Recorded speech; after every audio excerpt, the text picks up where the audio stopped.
বড় আপডেট দিয়ে রাখি, নরেন্দ্রপুর থানার অন্তর্গত এলাকায় এক তৃণমূল কর্মীর মৃতদেহ উদ্ধারকে ঘিরে চাঞ্চল্য।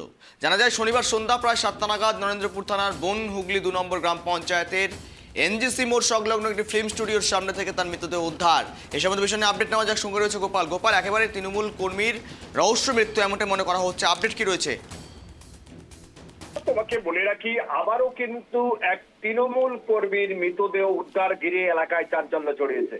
বিষ্ণুপুরের এক যুবকের দেহ নরেন্দ্রপুর থানা এলাকায়, অর্থাৎ পাশের এলাকার যে যুবক রয়েছে তে তৃণমূলের এক সক্রিয় কর্মী বলে জানা গেছে।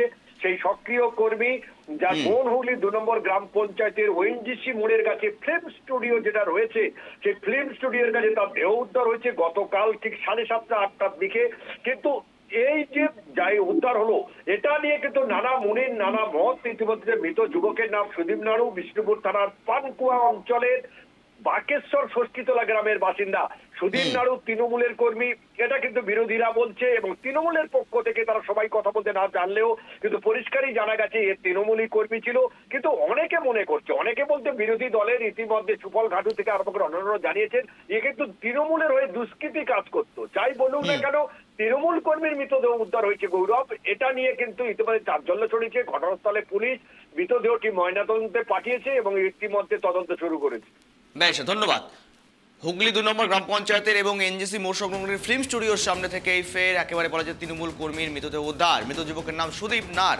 তিনি দক্ষিণ 24 পরগনার বিষ্ণুপুর থানার পানাকুয়া অঞ্চলের বক্রেশ্বরী ষষ্ঠীশোলার গ্রামের বাসিন্দা। সূত্রের খবর, তিনি তৃণমূল কংগ্রেসের একজন সক্রিয় কর্মী হিসেবে পরিচিত ছিলেন। নরেন্দ্রপুর থানার পুলিশ দ্রুত ঘটনাস্থলে পৌঁছে মৃতদেহ উদ্ধার করে ময়নাতদন্তের জন্য পাঠায়। ঘটনার তদন্ত শুরু করেছে পুলিশ। দুপক্ষের মধ্যে মাস 4-5 আগে মারপিটও হয়েছিল। সেই মারপিটে এই নরেন্দ্রপুরের এলাকার 2জন ছেলে আহত হয়।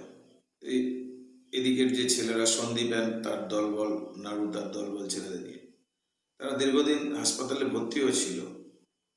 তারপরে সেই পুরনো ঘটনার জের থেকেও হতে পারে বা অন্য কিছু হতে পারে, সেটা পুলিশ নিশ্চয়ই তদন্ত করবে, আসল সত্যটা বের করবে।